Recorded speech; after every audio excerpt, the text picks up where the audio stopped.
Hey guys, Buckeye Bar guys. We wanted to thank you guys for tuning in to us here on Buckeye Bar Talk. Great show we got coming up today. We're really looking forward to you guys listening and watching it. But just wanted to remind everybody, just remember to subscribe to the channel, hit the all notifications bell, and that way, anytime a new show comes up, you guys will be alerted to it. And don't forget to like the video and comment on the video. All interactions with us helps us continue to grow, and we appreciate your support. Now to the show. Welcome back, everybody, to Buckeye Bar Guys here on Buckeye Bar Talk. I'm Mike. And I'm John. Tonight's date is Friday, March 8th, 2024. And we're talking a little bit about, this week was the first week of spring practice. We had 2 practices this week. Kids go on spring break this week coming up, so spring practice won't return back till the following week. So just to go over a couple of things, we heard from a couple of the coaches this week. Not going to get too much into the actual substance of the press conferences. Just a couple things I noticed from just both Knowles talking and Chip Kelly talking that we just kind of wanted to talk about. Just a couple things about, and then we're going to break down just some of the offensive, just our expectations for the offense going in this spring, different things we want to see, where we'd hopefully like to see the offense be at by the end of spring, and then we'll do defense on the next show. First things up, so we'll start with the defensive side. So Jim Knowles, he talked for about 15 minutes the other day. Some good pointers and stuff. I always hate when they do the stuff with some coaches, like Ryan Day's press conference the other day and Chip Kelly's press conference the other day. They did it right at the podium. Good audio, all that stuff. I hate when they do the press conferences out on the field surface and that one on the little desks and stuff, especially for some of the coaches.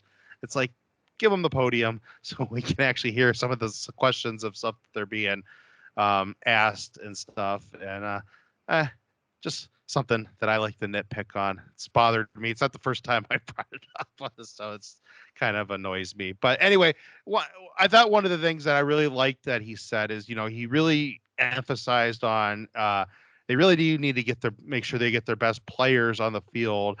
And one of the ways he says they're going to do that, they really want to explore with various different fronts and stuff, try to come at the teams in multiple ways.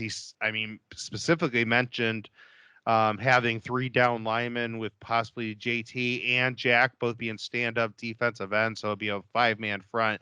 I thought that was pretty cool, just to even mention it and stuff. And I know everybody has kind of talked about the year, over the last several years about the Jack position and stuff like that. He even kind of joked around, said maybe that's all he's going to run during the spring game is the Jack, just so everybody will see it. But I kind of, we've always said that, we've mentioned a bunch of times that I think that, him and LJ kind of have to kind of figure out, mesh whatever they need to mesh with to figure things out. And I think the 5-man front's maybe kind of a good compromise, that you get the defensive lineman out there that LJ wants out there, but you also get a couple maybe stand-up guys on the ends, and to be able to come from both sides, I think could be very interesting, especially how they could possibly attack some different teams with that, if that's kind of a route they would go with. Yeah, we've been hearing that was the intriguing part about Knowles, right? Was that he was a multiple defense kind of guy, that he brought in things that were going to confuse the offense, and it was it was going to bring our defense to a different level. And we definitely saw last year just a year with his fundamentals, being trained, like kind of just learning his defense. They definitely were a shutdown defense, and they had the talent everywhere to do so. So, I'm in I'll believe it when I see it mode with Jim Knowles, though, because I feel like the last 2 years we did hear that, like, hey, this is what I do. I have the Jack. And then actually chips on the table come, the season. It's just been a 4-man down front. So I believe him. I do, but I still got to see it. And I agree with you, though. I think it is a great compromise for him and LJ, that he's still going to have, LJ's going to have his personnel out there. But, it's going to be more so what Knowles wants to do. My only fear with that is in 22, wasn't that kind of like the compromise, like Sawyer did jack things, but he wasn't really a jack, like. Yeah. So I mean, Knowles has to make sure he still has the guys he wants to doing it. Now, if he believes, JT and Jack are the guys that can do that and they can, excel at it and they do excel at it, I'm totally all for it, 100%.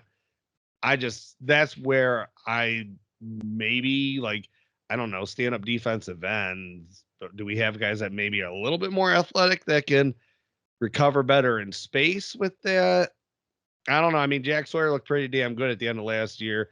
No. Jake definitely had moments where, I mean, saying shined is like an insult to him. Like he's had moments where you're like, holy crap, that guy's going to be the number one pick in the draft, which I realize he's not going to be the number one pick in the draft, but well, I guess there's always the next year. So maybe he will be. I don't know. But if he ends up being the number one pick in the draft, I think they probably won the national title. I mean, I mean, Lowry's just has a Nick Bosa or Chase Young year. I mean, I don't think he just doesn't have their athleticism. And well, I don't. And then you look at the Penn State game, you're like, actually, yeah, maybe it's crazy though. He does have athleticism, and you see it in spurts and stuff. He has crazy athleticism. So yeah, I don't think any of them have the get off. Maybe Sawyer has better get off than what JT does, but there's a long-winded way to say, like, this is great. I want to see the multiple fronts. I think we need to, if we want to go to that next level on, our defensive line, because it's stagnant at this point. Teams don't just like live and die by 4 down linemen anymore. I think LJ is the best of the game, maybe best ever at teaching it, but it's just something that it's too predictable.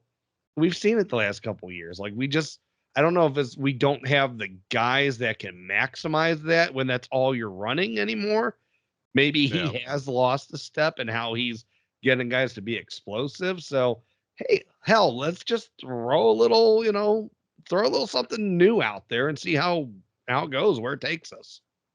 Yeah, no, I definitely agree with that. I think that, and kind of when you listen to Cody Simon talk the other day, he says there's a lot being thrown at him this year. And, I think that they're really accepting that because this is year 3 in this defense. And I think the thing, and obviously we'll get more into about the defense in the next episode, but the thing I really want to see about this is that I kind of want this, for a lack of a better term, I want this to be the Goldilocks year. Like year 1, I thought they were too hot with like just all the different blitzes and stuff they tried. And last year they just stood back way too much and they were too cold, even though they were they bucked up when they needed to buck up and stuff like that. And they didn't give up a lot of touchdowns, obviously, but it was like they let the other team have the ball way too long. They didn't impose their will on it. I just want this year to be kind of like being their undoing.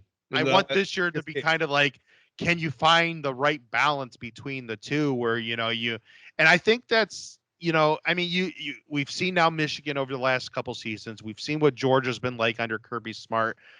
Defenses change and stuff, and you got to change it up with stuff. And none of these teams are using 4 straight down linemen anymore on every single play. They still use them, but they're mixing them up and stuff. And there's guys standing up, and it's like these newer style defenses are more NFL minded, and they're kind of like a hybrid between 3-4s and 4-3s in a lot of way. And sometimes they have 7 up guys and 4 guys in the back, and sometimes they have 5 guys in the back and 6 guys up front, and it's different things that get tried. And I think that we have the personnel to do it this year, and and I think that we really do need to try some of this different stuff and maybe get more some of the athleticism onto the field too. I like he said this week that he really wants to try to get Sonny and CJ about on the field at the same time, and there's going to be times that they go 3 linebackers.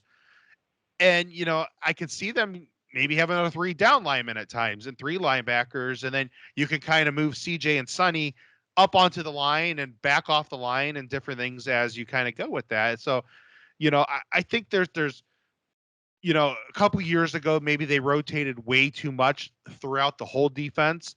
And last year, I kind of felt like they didn't rotate enough in spots. So it's like this year, maybe they really do need, with all these different athletes and stuff like that, can you find the right combinations using different fronts and they've actually got really well over the last 2 seasons that using the different fronts in the back. Now Right. can they match that up in the front of in the front defense, with the different things and be able to mix and match these up, front and back to have just very creative and confusing defenses that puts the other team, the other team's offense kind of on their back heels some, and maybe we'll get some more 3-and-outs where we kind of missed last year, and Or sacks and turnovers. sacks or turnovers. Any of the three would be, a very plus situation. In comparison, that was where they were really lacking last year, Yeah. where they were so hot and cold 2 years ago. They got a lot of 3-and-outs, and they also gave up a lot of, just BS bad defensive plays, easy touchdowns. Where, last year they took away all the easy touchdowns, but they didn't get any 3-and-outs. Like, can they figure out this year where, they keep teams back in 3rd-and-longs, and then they come at somebody with some exotic stuff on that 3rd-and-long? Like, I would love to see that.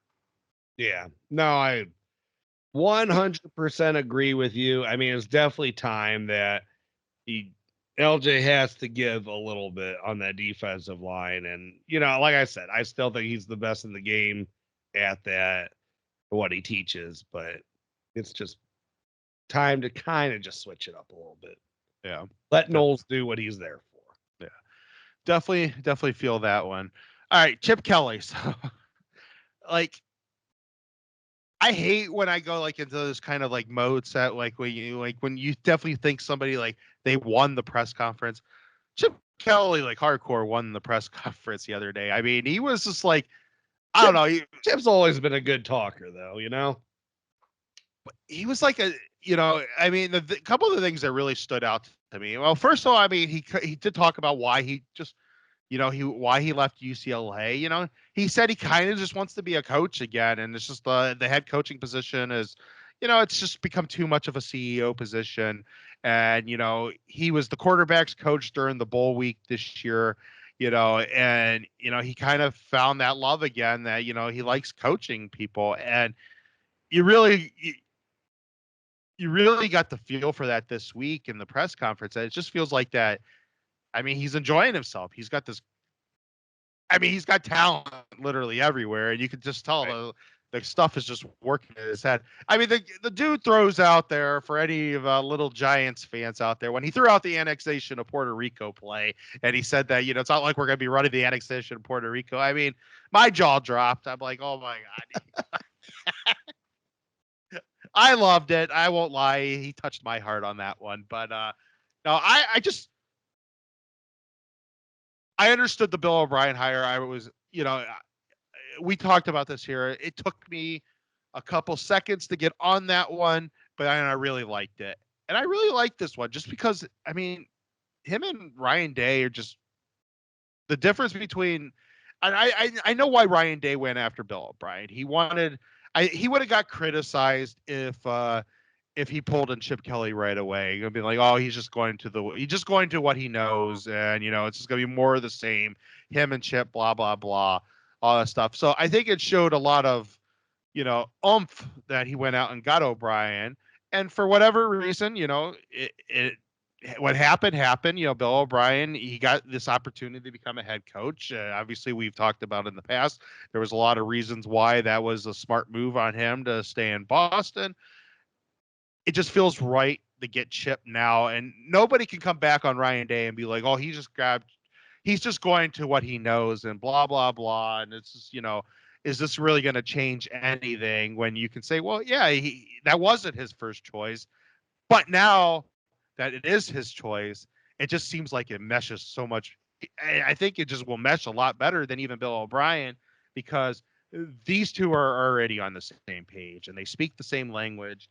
And I don't know, Chip just really looked like that. He was like all about it the other day. And like I said, a press conferences, we'll see how he does come season time. But he's got a lot of toys to play with, and I think you could definitely see the gears are turning in his head about the different things he could do with this offense. I mean, Chip Kelly in college football, I think for the longest time, he was really thought of as a very innovative offensive mind. That kind of fell off a little bit with UCLA, and I don't know if that's so much him as to what he had to work with. And you're never, he wasn't going to strike, what he did at Oregon again. And I don't even think he was really trying to either. I think maybe he's evolved a little bit since he went to the NFL and came back. I don't think he was trying to be the same guy he was at Oregon. Though, he has so much talent around him. And I just think that he's going to implement. He just, when you, and I know Ryan Day said him and Chip are like, simpatico, like they're on the same page. Like his views on quarterbacks is like he learned that when Chip was his offensive coordinator, when he was his coach. And that's how he kind of got to where he is. With all that talent in that room, we know the type of passing game coordinator that Ryan Day's been. I know they say Brian Hartline's the passing day coordinator. We know the type of passing game coordinator Ryan Day is. When you get a different mind, a good offensive mind in there that's going to take all that talent, all that crap that they already know, and he's going to add his spin to it. I mean, there is going to be so much out there that other teams just are not going to be ready for. Yeah. And you see this all the time when someone comes in, like you saw with Ryan Day in 2019. There's, Urban's guys, but he came in, he put his footprint on it, and he almost won the national championship because he had all the talent there could be, and he attacked people completely different than what Urban did, and nobody was ready for it. So Chip's going to come in. He's going to have that opportunity. He's not going to waste it. I mean, the guy, especially because like him and Fry are on the same page with how they want to do their run game. Him and Day are on the same page with how they want the offense to be. But he's going to have that different feel for what he's going to call. And it's just, I think it's going to be very effective. I can't guarantee it. Who knows? But, and it's not like he did not do a bad job at UCLA. People can say he did a bad job all they want. He took UCLA to a level above where they were, though, before he got there. So, yeah, I mean, I think it's going to go very well. I do think, I don't know if I'm going to say I think the passing game is going to take a step back. I'll tell you that I think the passing game is going to take another step back because I'm not sure that and I know Buckeye fans are going to think this might be the craziest ass statement out there. Stay with me though. But I don't know that there is a quarterback in that room that is definitely no CJ there. But I don't know that right now there's one that's like McCord even when it comes to passing. And that's just because McCord was only comfortable passing, and that got him in a lot of trouble because he sped his shit up and he would throw the ball before he needed to, have groundings, miss guys, like wouldn't give guys a chance to get open and just stare down Marv the entire play. So, I mean, I don't, by no stretch am I saying that, Kyle McCord was a great passer, but I think this offense is going to evolve in a way that the passing is going to take a step back, I do believe, because I think the running is going to flourish this year. Yeah. It's funny. It's like Chip said during the press conference the other day, he's like, depending on because they were kind of asking him about his thoughts on running the ball and stuff and how he's always had these good running teams. He's like, depending on who you ask, there's people that literally, will say I'm an air raid coach. And then there's people that say that, I just run the ball all the time. And he's like, so, I mean, maybe he's even more balanced.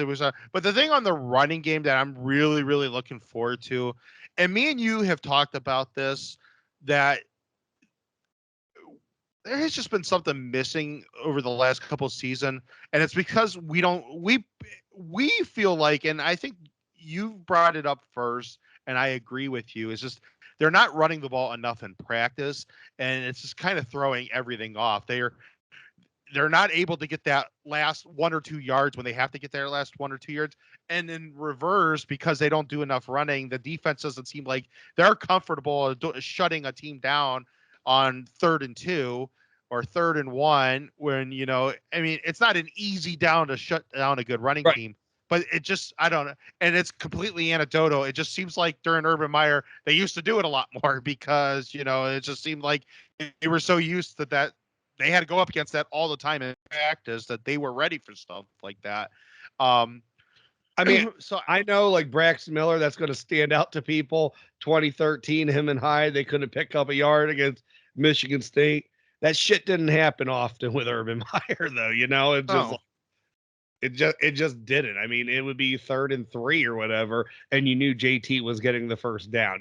You could almost call that the quarterback was keeping the ball and he would get the first down. If he didn't keep it, he was getting 2 yards, and you knew they were going for it on 4th down. Dobbins or Weber, they were going to get their first down then.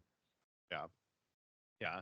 No, I think a lot more of that is going to be get practice and stuff because I think that's going to put a lot of pressures on defense, and that's I think going to really open up the passing game even, to the point that they're not going to be throwing it as much as they did, but I think that they could possibly be just as dominant as they were with throwing the ball, just because, it's just going to be a different mindset. There's going to be more guys in the box, so they're going to have more one-on-one situations against teams on the outside, and so I guess I'm really looking. My point with that, I'm sorry to cut you off.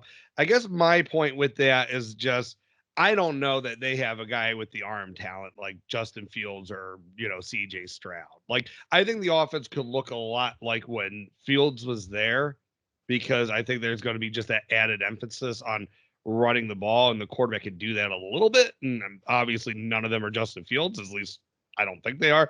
If they are, hell yeah. But I don't like none of them have his arm strength, So I'm not sure they can do what Justin did. They sure as hell aren't CJ Stroud, which that's fine. But if you could turn into like this run team that is just dominant, then they're good.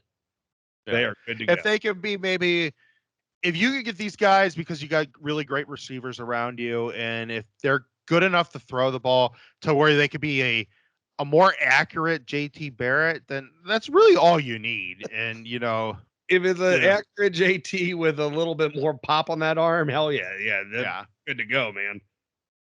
Yeah. So yeah, no, I'm really looking forward to just seeing what Chip can do with this offense. I really think that like I said, just reading kind of his body language the other day, I don't know, he just seems rejuvenated. So, I'm excited for that. And I'm excited then what that could help with Ryan, because I think Ryan Day just needs that last oomph to really get him now past kind of the brick wall that's been put in front of him. Yeah. And then I think that he needs some guys around him that he trusts. I think he trusts Knowles, what he's doing in that defense. And now I have a guy that he trusts, on the offensive side of the ball. And let's be fair, a guy that I don't think is going to be, he might leave for an NFL head coaching job. I don't think Chip Kelly is just going to leave for any college football head coaching job now after kind of with the stuff he was saying the other day. And because it's Ryan Day, I don't think he's just going to leave for an offensive coordinator's job in the NFL neither. I think you would have to really wow him with an NFL head coaching job for him to probably want to leave. And so, that could create some really interesting stability, within the program. Especially, I mean, I know Knowles got some interviews this time around, but I think he's more pickier than probably when he was in the years past. And so I think you probably got two coaches that are not necessarily going to be easy to pull out of there. And I think that's a good thing. All right, let's talk about offense. Moving on from Chip to at the extra. So we'll start with the quarterbacks. So obviously this week, they all have kind of got their rotations. They actually have got a lot of reps for all of them. I think that's going to slow down now as we move past spring break. And we're probably going to see, I would assume that we're going to see it's going to be primarily Will Howard, Devin Brown, and Lincoln Keenholz initially. And then probably it will move into more of a Will Howard, Devin Brown type competition, and I think that's probably where they're going to settle.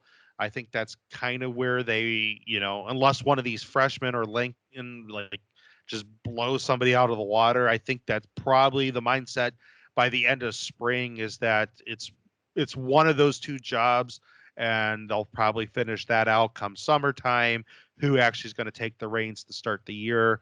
But I really do like some of the stuff we heard from Devin Brown this week.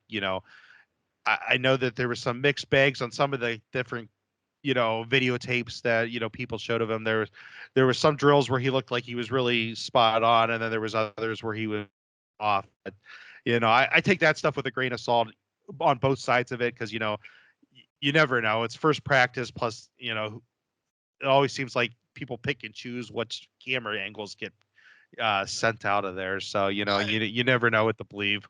Yeah, I mean, no, it is what it is. Like you said, it's the first practice, man. Like, none of them look great. I mean, it's a 2-minute clip. None of them look, particularly sharp. I think Aaron Nolan looked the best, but he was throwing, wheel routes on his side, and the other guys were throwing post routes on their side. So, I mean, Yeah. it's a different throw. It's a different, it's totally different timing. And you got to remember, these receivers they're learning each other. Will Howard's never thrown to these receivers. Like, they don't have a rapport yet. Devin Brown, these might be new guys for him. I love it though, like the Michigan fans, and yes, I'm going to call them out because they're the ones that are having the most fun with this. They take a clip of Will Howard throwing the ball to Jeremiah Smith and totally, are all over Will Howard because it's not the prettiest ball and it's out of place. Completely gloss over the fact that our true freshman, like Megatron clone, just catches a ball off, his shoelaces like 3 feet the way he shouldn't. And it's a clean catch and he's able to, take it and run with it. But yeah, you can focus on Will Howard all you want, but there's some monsters on that offense. So Yeah. And like you said, you said about defense, but this is what they got. They got to get the best guys to have the ball in their hands at all times. And I mean, even if it is, well, I mean, the quarterbacks, they're not distributors. Like, I don't think they're the best athletes. Like, they're not Justin Fields, but they all are comfortable running the ball, right? Like, Yeah. we've seen that. And I think Lincoln's actually a really good athlete. And Howard's actually not bad either. So I don't know. Maybe they're more athletic than I'm giving them credit for. But you got to have, dynamic offensive play calling. It can't be what we got used to the last couple years, where it's just you got to make NFL throws all the time and then you just complement it off with running. I don't want to say be Urban Meyer, but be Urban Meyer, man. Have the mindset that playmakers got to be touching the ball all the time. Yeah. And you have so many of them. And I think Chip can just take it to that level. I agree with you at quarterback, though. I don't want to jump too far in front, here. So, yeah, quarterback, I agree with you. I think it does come down to Will Howard, Devin Brown. And that's probably the best choice for the year, honestly. Yeah. And I think they both are, I mean, obviously we have not seen Devin Brown totally run a lot, but, I think kind of what he's built up to be, they're very similar in their builds and stuff like that. I think that, kind of either way, like, and if you can get kind of both of them going, I think I feel confident that, you have a backup behind the starter, that whichever way they end up going with the starter, you have a backup behind the starter that's legitimate, that, you're not really changing your offense up too much if somebody goes down, and that gives you the opportunities to still run the ball with the other quarterback, when they've gone there. I liked seeing them definitely practicing like kind of the zone read handoffs and stuff like that, because I think that's going to be part of the offense again. And, I'm not saying that they're going to run these guys as much as JT Barrett got ran, No. but, there needs to be an option that one of these guys, and these are both big body guys, that they can power in for a first down when you need a 3rd and 1, or when you need a damn touchdown and it's, 3rd and 2 on the goal line, and, you need to put in 6. And that's another option. And, with the running backs you have, which we're going to get to here in a second, that, I like that. And that's going to add different things to this offense. I think that has been kind of sorely missing over the last couple of years. And it's nothing on like how CJ Stroud is. I mean, CJ Stroud is great, but it's just that they never figured out just the perfect running game to go with him.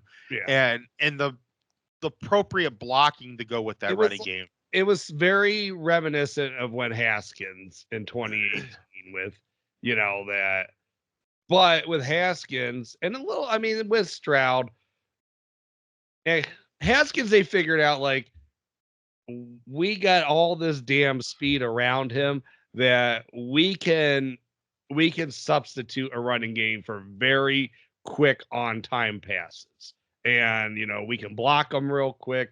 We can do mesh routes. And Haskins excelled at that stuff because he could process and he could get it out of his hands so quick to those guys. Stroud, it was still almost like he would, it was too much of just making NFL throws, and he could do them all. So I'm not nitpicking too much. End of the day, what I have to say about like the whole thing, I know people, there's, both sides of it. And I think we're kind of like somewhere in the middle. Like Stroud did not need to like run all the time, but we wanted him to pick up first downs, right? You got to keep the chains moving. That's football. You wear a defense down and then you lean on them on the fourth quarter, and that's when you crush them. But with Stroud, he wouldn't necessarily take the easy ones because he was throwing it, and more times than not, he was successful. So you couldn't bitch about it too much, but there was still a little bit that we were turning the ball over when we didn't need to because he didn't always take some free yards that were available to him. My problem with those offenses with Ryan Day, there should never be a point, at least in my opinion, that you go 3 years where your starting quarterback can't give you one rushing touchdown. Yeah. And that's a problem. Like, there's so much there that we were getting stuffed, within the 5-yard line that we were settling for field goals where a quarterback, should be able to see something breaks down and they just run it in. So that was an issue I had. I mean, Ryan Day he did not have a quarterback touchdown from 2020 CJ Stroud's 50-yarder, right? Against Michigan State when he comes in for a couple plays until Devin Brown ran one in against Purdue. Yeah. There was no quarterback touchdown in between that whole time. Unless I'm wrong, but I don't believe Fields didn't get one against Clemson, I don't think.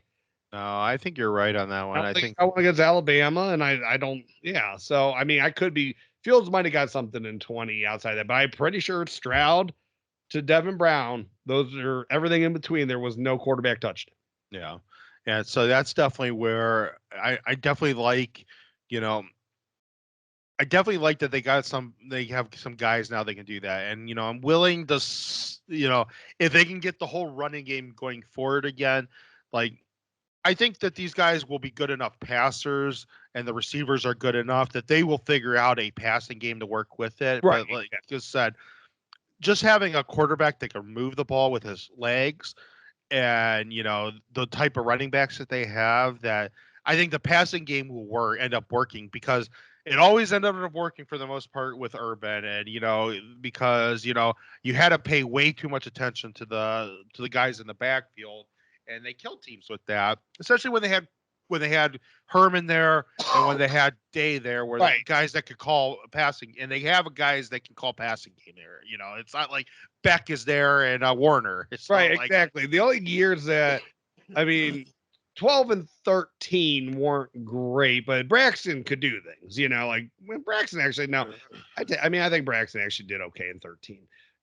12, and then 15 and 16, yeah, they were not good passing years, but I mean 15 and 16, I mean, look at who were calling the offense, man. I mean, they just put you behind the 8 ball. And so, yeah, you're not getting that with Chip Kelly, Ryan Day, Brian Hartline, and that's not a worry at all. I mean, these guys, if there is a struggle for these guys to get the ball downfield to the receivers, they will come up with a solution for, in 5-yard passes to get the ball to the receivers. Yeah. I'm not worried about that. Yeah. And they will figure out different things. They will figure out different types of plays, even if it's primarily short and medium throws. They will still break guys off and, right, exactly. and they will lull safeties up, and those guys will end up being open down the field. Like, so, I'm not worried about that. All right. Running back. So, that's a stable, man. So I don't know how anybody, if they can figure this out, if they can be like Georgia in their mindset and be like, hey, Quinshawn Junkins and Trey, we can both get them plenty of carries and they're going to get plenty of yards and plenty of touchdowns. And hey, we'll still be able to mix Dallin in and he's still going to get some play too. Like, I don't know how they should still be able to get Dallin like 400, 500 yards this year. Like, I mean, like I said, if Georgia can figure it out over years, they can figure this out. And the way, I think Chip's going to really want to attack with running the game.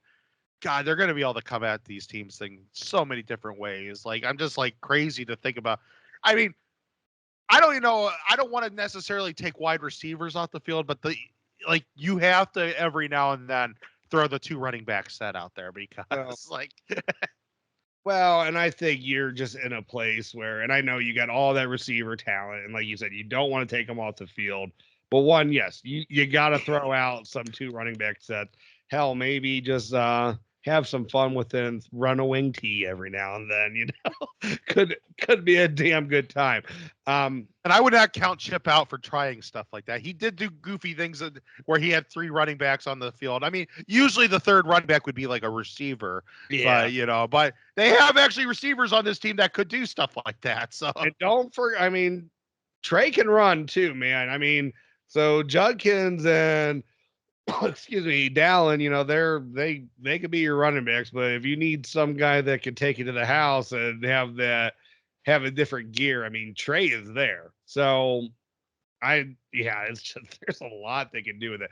And I would like to see maybe Trey, and like my next point to getting a receiver off the field, maybe that Xavier Johnson role can start kind of going towards Trey, Yes. I think that's just the type of guy.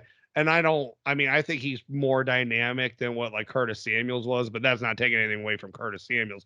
I think that's just he's a little bit better, but that could be Trey. I don't know if he'll ever be as good of a receiver as what Samuels was, but catching and touching the ball, just making sure that you have so many touches built in for him because he can take it to the house every time. And I'd still, like, I agreed with someone yesterday that said about him taking punts back. Punts are a little scary because I don't know if he can field them. I've said from day one, Trey Henderson should be their kickoff returner because of how I agree with dangerous he is in open field.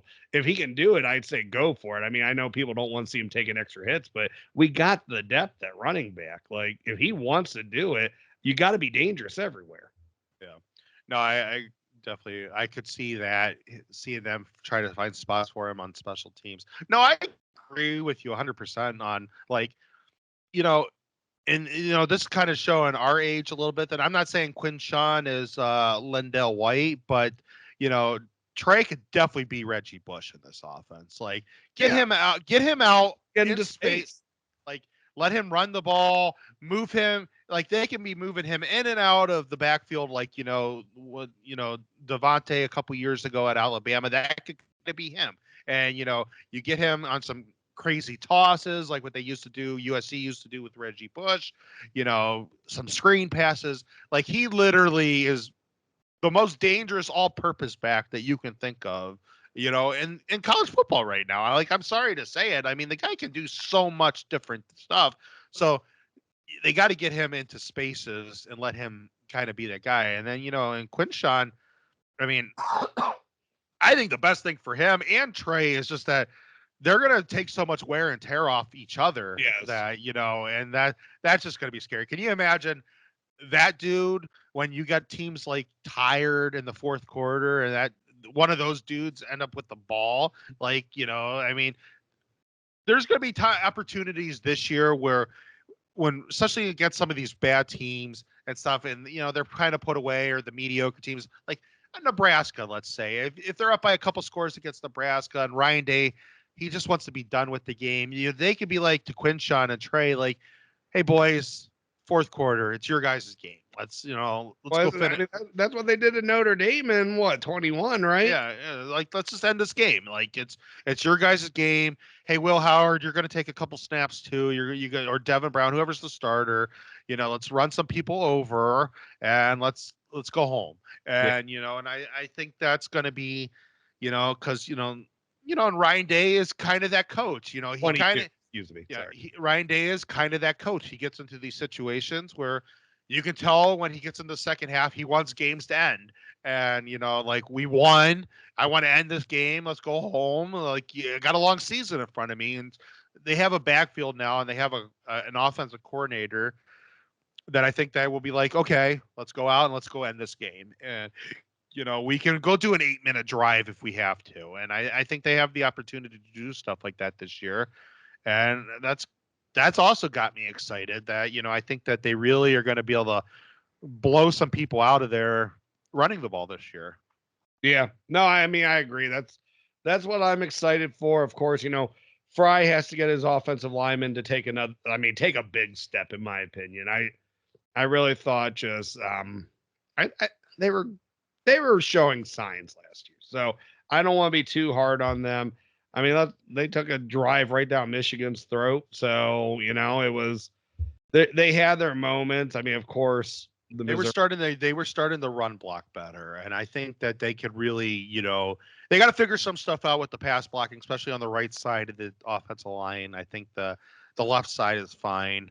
The right side has to be more athletic. They got to figure some, like, if Fryer is the legitimate guy at tackle, or if they're going to end up moving him to guard or whatnot. I know they've been this week. They did Montgomery a little bit at right guard. Maybe they like him better there. I don't know. They got some Tegra in there a little bit too. I mean, I would like to see. I think Fryer could be a good guard. I mean, I think Montgomery has the best upside. So I don't know if maybe I want him to be a starter.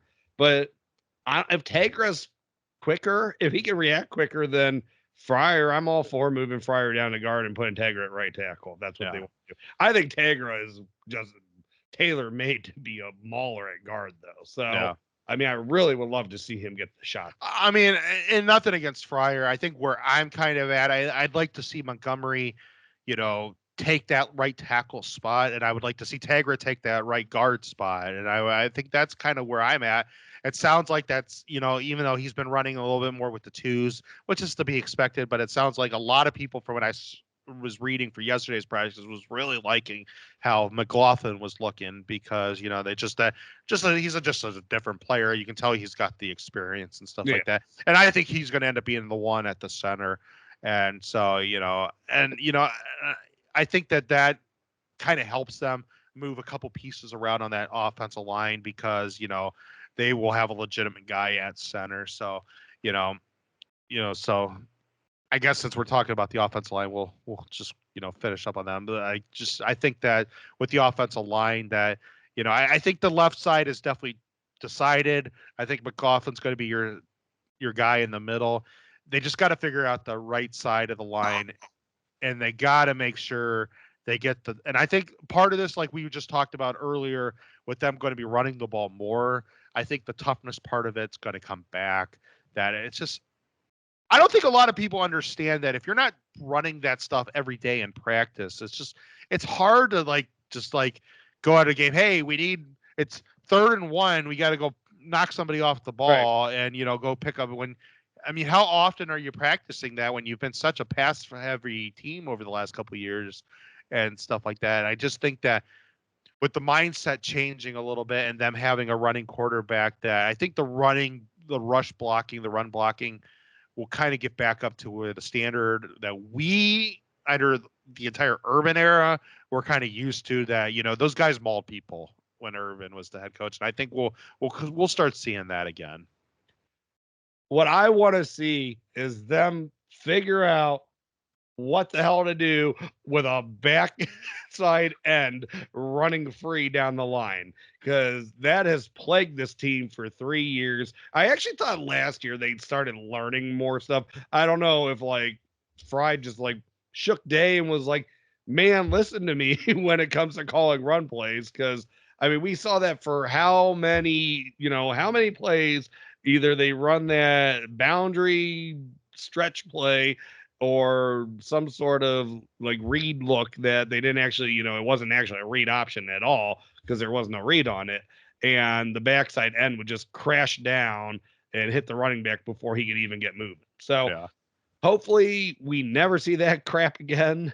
It's been fixed. Well, hopefully this year, if we see it, it'll be this time that the quarterback's actually keeping the ball. And, or that, yeah. and that will actually start slowing those guys down a little bit. So like, That's very true. Yes. yeah. So, If that happens, then I'm okay with it. yeah. No, I definitely, yeah. That is I mean, it sounds like a dead horse beating the dead horse. I mean, I beat the hell out of that dead horse over the last couple of years. They did start getting better as the season went on because they went more to a gap scheme offense. Right. They stopped. I mean, that's the other thing is just like recognizing what your running backs do best. I feel like they just didn't have a grasp for that until halfway through last year. Like, And maybe. I mean, and you talk about like USC student body, right? Throwing a toss to Trey with a couple pullers in front of him. Trey has excelled running behind lead blockers. Yes.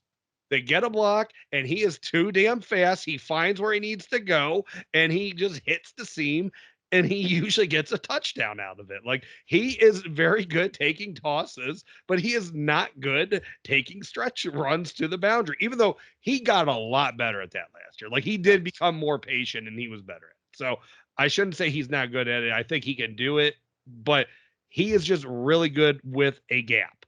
Yeah.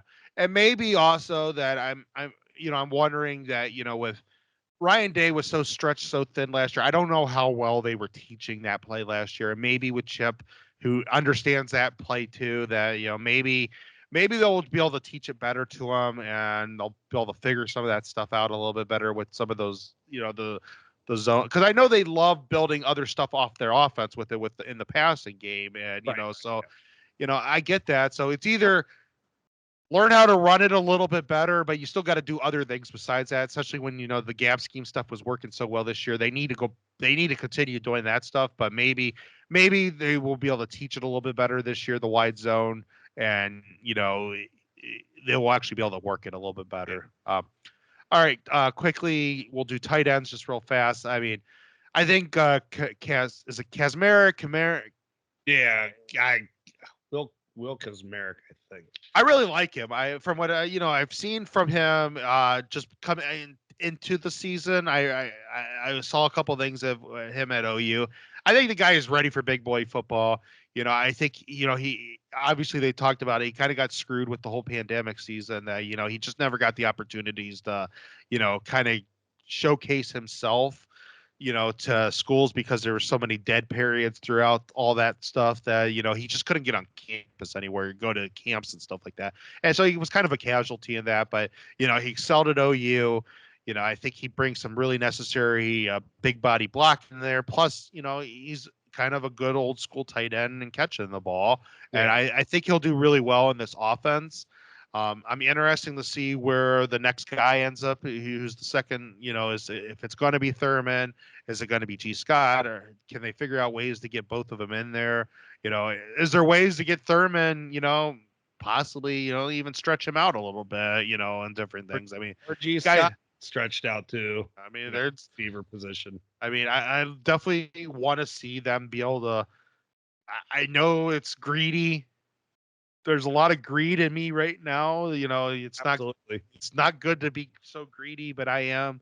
That they got all these guys, and I want to see them all make plays, and that includes the tight ends, and I just think that they got some playmakers there, and I want to see because those are just mismatches everywhere, and I love the tight end. Everybody knows how much I love the tight end. Cade Stover. I really hope people remember him for, being a good receiving weapon at tight end, because he definitely, he set the bar high for what a receiving tight end needs to be at Ohio State after last year, and I think you got some more talent with Thurman than Cade. But you don't need them to, catch 40 balls, but man, I mean, they're difference makers. So I do like the room. I think it's very unproven though. I don't know if G's ever going to be that guy, and that's not to insult him. I mean, he's a great kid. I can't believe he's stuck around with the program as long as he has. I mean, that's just, testament to his work ethic and what he believes in himself. Because I'm sure he could go somewhere else, be a big receiver or be a tight end for a smaller school and showcase his talents. So, I mean, I definitely appreciate him hanging around. I think Jelani's just a prototype out there that, you got to get that guy ready as quickly as possible. That's just my honest opinion on him. Bennett Christian, I've heard that, he's getting some snaps. So he definitely looks like he's filling out and he's ready to be a tight end. I think he's more of a blocker anyways. He's kind of a hoss there. So definitely like that. I mean, I think we've been missing that for a couple years. But yeah, I mean, it's going to be interesting how it shakes out. I don't know how it will, because it doesn't sound like Jelani's quite there yet, but it's practice too. So, like maybe they're just where he was at the end of last year, and maybe he's going to shoot up here within, the next 12 practices. Yeah. All right. Wide receivers. I mean, what you're the history buff, right? So like, what is, and I'm talking old school, Roman or Greek. What is the most impressive ground force that has ever lived? Well, I mean, you what is the greatest infantry that has ever walked? I mean, you could definitely argue. I mean, you got if you're talking about antiquity, I mean, they all have their points. I mean, the Roman legions, the Spartans, man. Like, I mean, it's the Spartans. I mean, you talk about, Alexander the Great's forces. I mean, you talk about, take over lands and stuff like that. No, they're all like great. No, I will say this. I am so damn happy that they played Cardinal Tate as much as they played Cardinal Tate last year, because there should be no stigma in their mindsets about playing Jeremiah Smith this year. And that dude needs to play. Like, I'm sorry, that guy looks the part. Like, there should be 3 unbelievable seasons of him play there. Like, I don't see how he can't get 500 yards receiving this year. Like, and I get it. Like, but he's your third receiver. It's Ibuka, it's Cardell Tate, it's him. You mix Brandon Ennis in there. You find some spots for Jaden Ballard to come in. They should be going 5 deep. They need to get back to where they were going 5, 6 deep at wide receiver, because, again, you need the depth. You're playing all these extra games this year. And like all these, you don't got a Marv on this team this year. Like Jeremiah Smith easily could eventually be that, maybe even be better than that.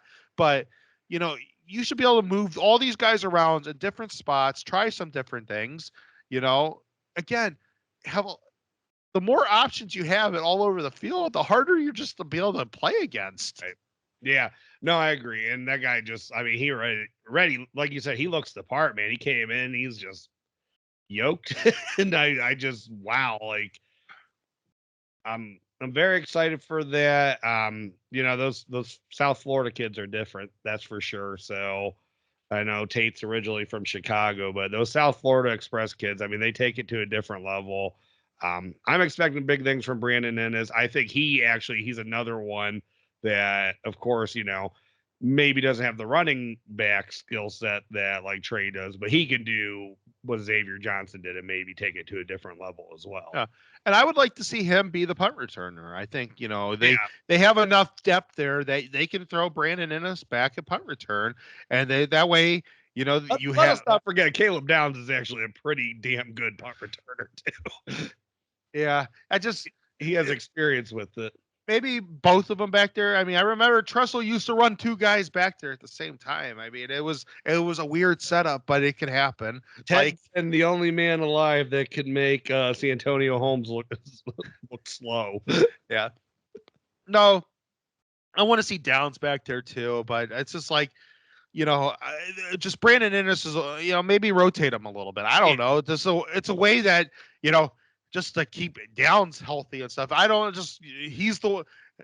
want him to take a shot, an unnecessary shot somewhere. He's needed on the defensive side of the ball. But no, they got so many weapons, and where I said earlier that I want them to run them 2 running back sets, I still want to see them run 2 running back sets, but I also want to see them run 4 wide receiver sets every now and then. Like, They got some legitimate guys on this team. Like, and if you have a running quarterback now and you have a running back that can actually run the ball, they could throw 4 wide receivers out there every now and then. And like, just for hell of it, shits and giggles, man. Like, what is a team going to do when, you see Tate, Ibuka, Jeremiah Smith, and Brandon Innes all out there at the same time? Like what's up with that? Like, maybe just run the ball up the middle. Yeah. Maybe, like, you never know, or you like, hell, a couple of those guys, Ibuka and Ennis, can run the ball, so like, they could do different things. They could actually come to the backfield and be a running back every now and then. The point is that there's playmakers on this team that they can try a lot of different stuff, and they need to try a lot of different stuff. Yeah, and I kind of started saying that at the beginning, but I don't think my point ever came across. So I'm happy you said that, because it's taken us an hour to get to what I want from the offense. I don't want to rely just on NFL throws. You got too much out there. Get the ball out of your hand quickly. These guys need to touch the ball. They need to touch the ball often. They got to get the ball early in the play. Let your playmakers do things. That's what I want to see this offense evolve to this year. Maybe, in a couple years when it's Aaron Nolan's show, if it ever is, and he's more like CJ Stroud, you can dial it back to where you were. But right now, with what you have everywhere on offense and your running backs, you got to get the ball out quick. Guys got to get, playmakers got to get the ball in their hand early, and you got to let them make plays. Yeah, exactly. Now, I agree with that. That's what I want to see with the offense. Like, there is no reason why you can go a lot of these guys and blow some teams out and get every one of these guys you can get stats for, because they should be able to handle a lot of teams on this schedule this year fairly easily. No, Everybody should be pretty happy with what they get stat wise this year, because I think that they should be able to really spread this ball around and stuff like that. I mean, and I don't want to just rely a lot on just 11 and 12 personnel, even though I want to see 11 and 12 personnel. But I thought maybe they relied a little too much the last couple of years on 12 personnel. But I want to see more of those 2 running back sets. I want to see every now and then where they throw 4 true wide receivers out there. And, your base offense can still be 11 personnel, but get some other guys out there and get some different mix and matches out there. Let teams see a whole bunch of stuff and just let them have to, my God, what is Ohio State going to throw at us this week, and have to make them figure out the practice. And then, then you attack teams, and then you kind of set teams up. Oh, they practice a lot of 12 personnel this week, so we're going to run.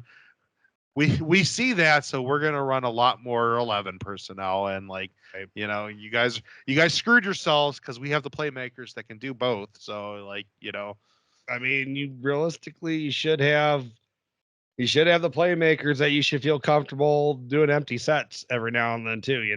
I hate empty sets personally. I've heard quarterbacks love them because you can identify quickly where your open guy should be. But, but the point is, Ohio State's ever ran them very well. But they have now a running quarterback that an open set actually works. And it's going to linebackers just can't come up and try to crowd him, because, if you could easily give up a first down on an open set with a running quarterback. So they can't, because they have to wait, because that could easily be a quarterback draw. Right. Yeah. I mean, they have not had that option in a couple years, and they would have that this year. So, all right. I mean, I think we're pretty good with that, unless you have anything more you want to throw in there. I mean, I'm just really excited. I'm going to be super excited on the next episode too, when we talk about defense. Denzel Burke said it perfectly the other day. It is natty or bust. I feel that way this year. And I get it. Anything can happen. There's going to be more teams in the playoffs and stuff like that. But there's no reason why. Oregon is going to be a tough game out there in Eugene. There's no reason why this team shouldn't be 11-1 or 12-0 heading into the Big Ten championship game. I mean, I'm sorry. That's, especially when you realize what Michigan is losing. They are losing between the coaching staff and the players that they lost. They are ripe to be beaten this year. That will be well due too. That it's time to start turning that one around. But it's like, natty or bust. Like, that's kind of how I feel right now, especially when you start really going down the line of what this team has.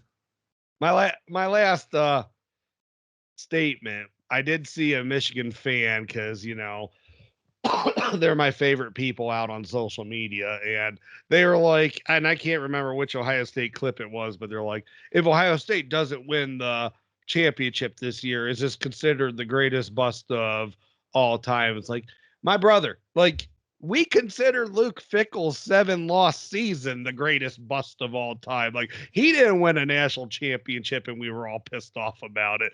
Like, this is our expectation every year, right or wrong. This is what us as fans believe Ohio State is. And I think some of us are more rational than the other ones, but I don't think there's any of us that go into a year that don't believe we're going to win a national title or that we're not going to play for one. So, or be competitive for one. So yeah, I mean, it's natty or bust for sure, but that's the standard here. Yeah.